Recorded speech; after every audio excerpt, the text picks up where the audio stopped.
No one talks about what really happens in the first hours, days, and weeks after you lose your husband or wife. Not the part you feel in your chest. Not the panic that hits out of nowhere. And definitely not the quiet mistakes almost every senior makes without even realizing it. But the truth is painful and backed by research. Over 72% of widowed seniors make at least one life-altering mistake within the first 30 days.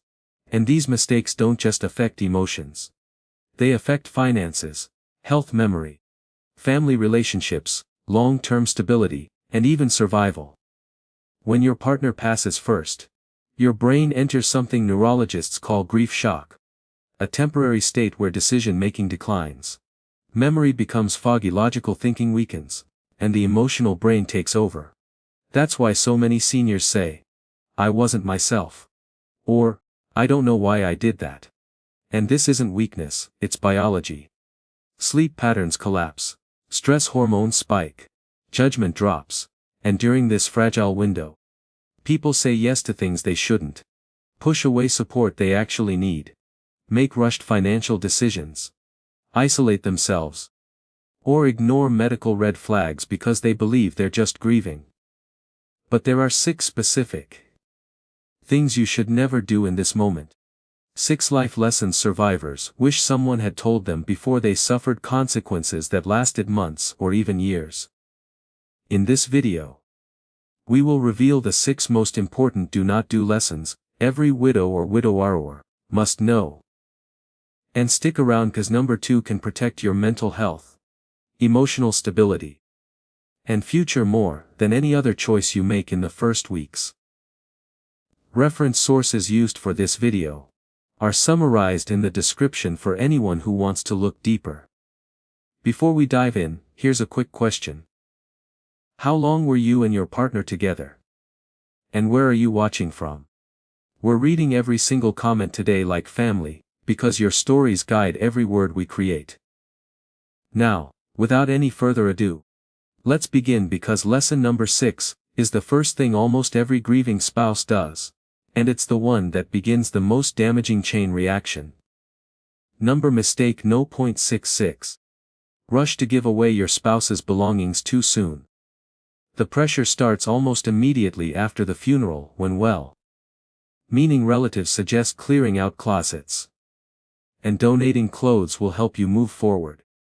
But, Harvard psychologists studying 3,000 beret spouses found that those who kept their partner's belongings untouched for at least 6 months showed significantly better psychological adjustment scores than those who immediately purged everything. Your brain needs these physical anchors during what researchers call the searching phase of grief, where your nervous system hasn't fully accepted the lost and seen familiar objects. Actually helps regulate cortisol levels that would otherwise spike to dangerous heights. The smell of your spouse's clothing contains pheromones that continue to activate comfort receptors in your brain for up to 18 months after death. Which explains why widows who sleep with their husband's shirt report 35% better sleep quality. According to a University of British Columbia study. When you do eventually feel ready to sort through belongings, grief counselors recommend the third pile method, where you create 3 categories. Items to keep forever, items to give to specific people who would treasure them, and items to donate. But the key is doing this gradually over many months, not days or weeks.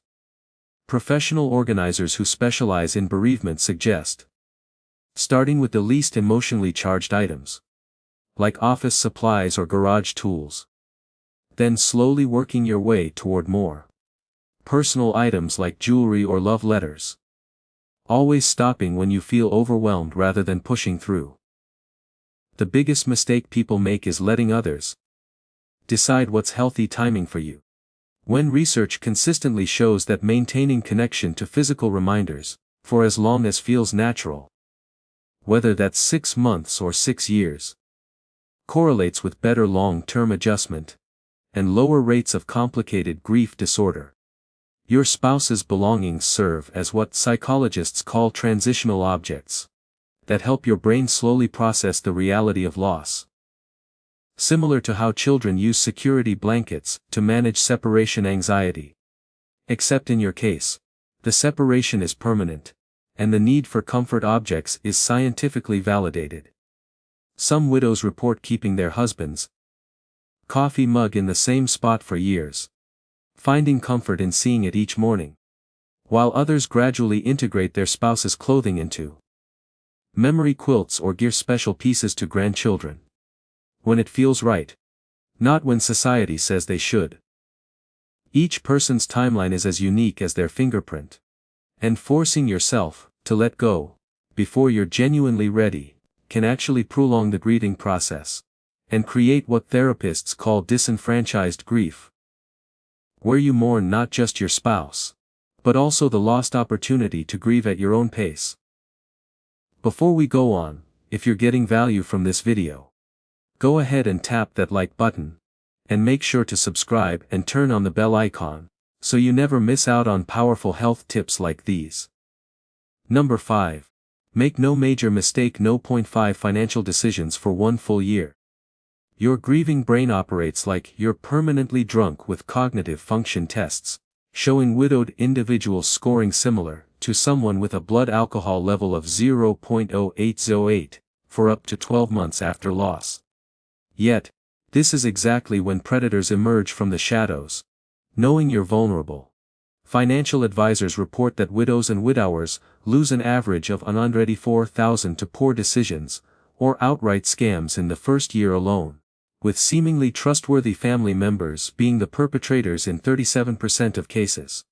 According to AARP's Elder Watch program, the widow's fog phenomenon isn't just emotional. MRI scans show the decision-making centers of your brain literally cannot process complex information normally. Which is why that amazing investment opportunity your brother-in-law mentions, or the reverse mortgage the nice man on the phone suggests, sound reasonable when they absolutely aren't. Estate attorneys recommend the freeze and breathe protocol, where you change nothing except what's legally required for 1 full year. Don't sell the house even if it feels too big. Don't invest the life insurance payout, even if inflation is eating at it.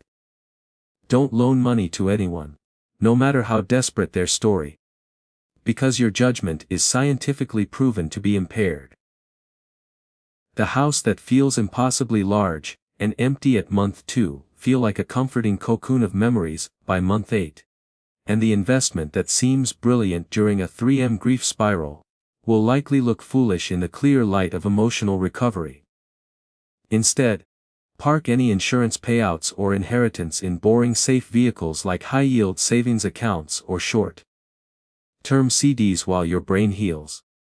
Accepting that you might lose a few percentage points to inflation, rather than risking the 30 to 50% losses that commonly happen when grieving people make emotional financial moves.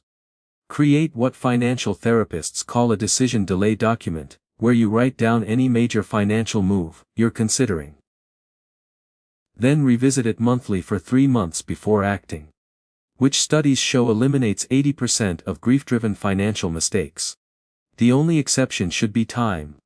Sensitive legal requirements like filing for survivor benefits within specific deadlines, which you should handle with the help of a fee-only financial planner who has no products to sell you.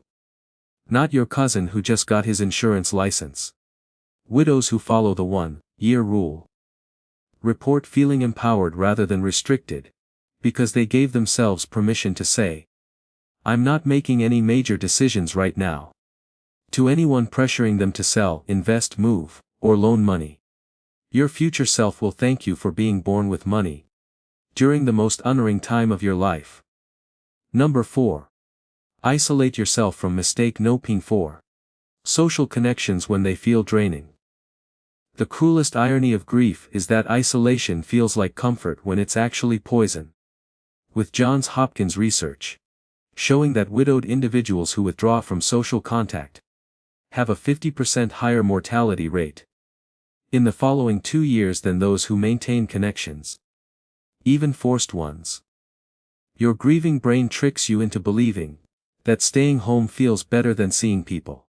But this is actually a dangerous neurological response where your nervous system mistakes withdrawal for safety, when it's slowly killing you through increased inflammation, elevated blood pressure, and suppressed immune function. The social prescription developed by British physicians requires widow patients to maintain at least 3 social contacts per week, even if it's just a 5-minute phone call or a wave to a neighbor. Because these micro-interactions release oxytocin that counteracts the toxic stress hormones flooding your system. Grief support groups might sound like the last place you want to be. But participants show 40% lower rates of complicated grief and 60% faster return to functional daily living compared to those who try to tough it out alone. Partly because hearing others' stories rewires your brain to understand that survival is possible. The phenomenon researchers call grief shame makes widow people feel like they're burdening others with their sadness, leading them to decline invitations and stop reaching out. But studies show that friends and family actually feel more helpless and distressed when shut out than when asked to help, even with simple tasks like grocery shopping or sitting quietly together. The key isn't to force yourself into party mode, but to maintain what psychologists call light touch connections. Texting a friend good morning, sitting in a coffee shop, even if you don't talk to anyone, attending religious services, even if you leave early, or joining an online forum where you can connect anonymously. Set what therapists call connection minimums, where you commit to one small social interaction daily. Whether that's calling the pharmacy to refill a prescription, thanking the mail carrier, or commenting on someone's social media post, because these tiny acts prevent your social muscles from completely atrophying. The people who reach out repeatedly, even when you don't respond, aren't being pushy. They're throwing you lifelines. And research shows that accepting just one invitation out of every 3 you receive is enough to maintain the social bonds that will literally keep you alive. Wow! Who forced themselves to maintain even minimal social contact during early grief report that these connections became their pathway back to life, with many saying the friend who wouldn't give up on them saved them from disappearing entirely into their sorrow. You don't have to feel social to be social. You just have to show up even if you cry through the entire book club meeting, or leave the restaurant before dessert. Mistake no. 3. Number 3. Rely solely on medication to manage grief without therapy. Doctors prescribe sedatives to 71% of newly widowed individuals within the first month. But Yale Medical School's groundbreaking study found that those who use medication without accompanying therapy are 3 times more likely to develop complicated grief that persists for years rather than naturally resolving. Sleep medications and anti-anxiety drugs absolutely have their place in acute grief, but they work like emotional band-aids that cover the wound without cleaning it, allowing grief to fester underneath, while you're too numb to process what's happening. The problem isn't the medication itself, but that it prevents your brain from doing the necessary work of grief, which involves creating new neural pathways that accommodate the reality of life without your spouse. A process that requires feeling the feelings, not suppressing them. Your brain needs to experience what neuroscientists call dosing with reality. Small amounts of genuine emotional pain that teach your nervous system that you can survive this loss. But medication often prevents these crucial micro-lessons from occurring.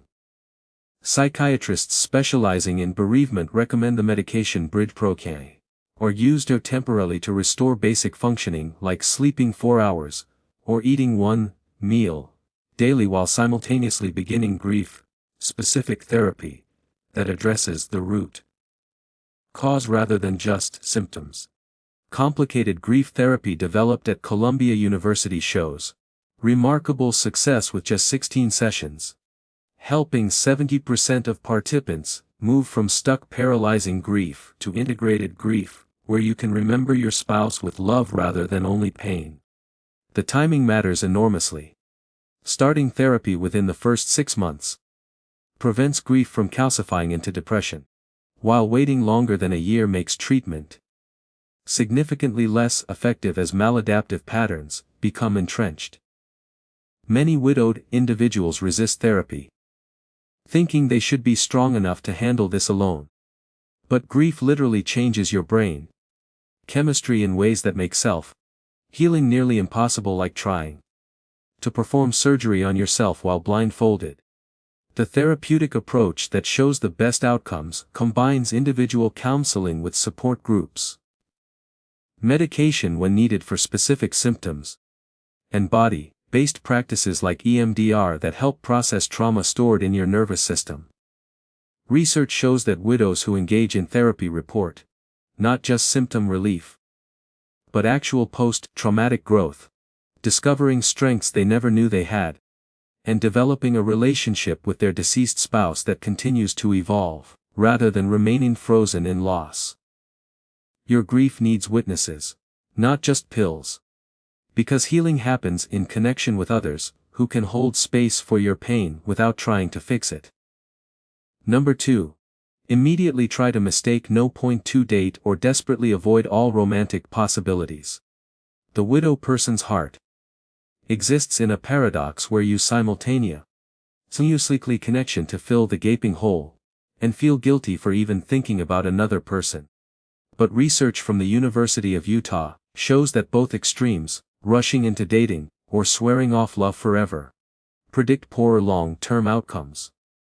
Men typically make the mistake of dating too quickly, with 61% entering new relationships within the first year, often seeking someone to manage the practical aspects of life they never learned. While these rebound relationships have an 85% failure rate, because you're essentially asking someone to compete with a ghost. Women more commonly make the opposite error, with 43% declaring they'll never date again. But this premature decision made in acute grief robs them of companionship that could enrich their later years. As studies show, remarried widows report higher happiness levels after year 3 than those who remain single. The grief dating phenomenon happens when your attachment system goes haywire after losing your primary bond, making you either desperately seek a replacement or completely shut down your capacity for romantic connection, neither of which represents your true desires.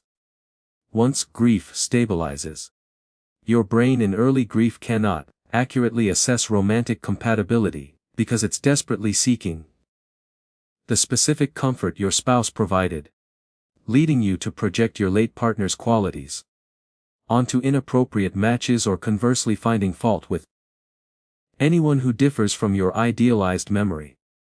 Relationship therapists recommend the 2-year guideline, where you avoid making any permanent romantic decisions for at least 2 years, neither ruling out future love, nor actively pursuing it. Instead, focusing on rebuilding your identity as an individual rather than half of a couple. The chemistry of grief actually alters how you perceive potential partners, with your brain either idealizing anyone who shows kindness, because you're so starved for care, or comparing everyone unfavorably to your deceased spouse, whose memory has been polished to perfection by loss. If you do choose to date, grief counselors suggest being radically honest with potential partners about where you are in your journey, that you're not looking for a replacement, and that your late spouse will always be part of your story. Anyone who can't handle this truth isn't worth your time. The healthiest approach involves what's called provisional dating, where you remain open to meeting people for friendship and companionship, without pressure for romance, letting connections develop naturally rather than forcing them to fill the void. Many widowed people report that their eventual successful relationships came when they weren't looking, after they rebuilt their lives and identity, to the point where a partner would enhance their happiness, rather than be responsible for creating it. Your heart will know when it's ready for love again. And it won't be when you're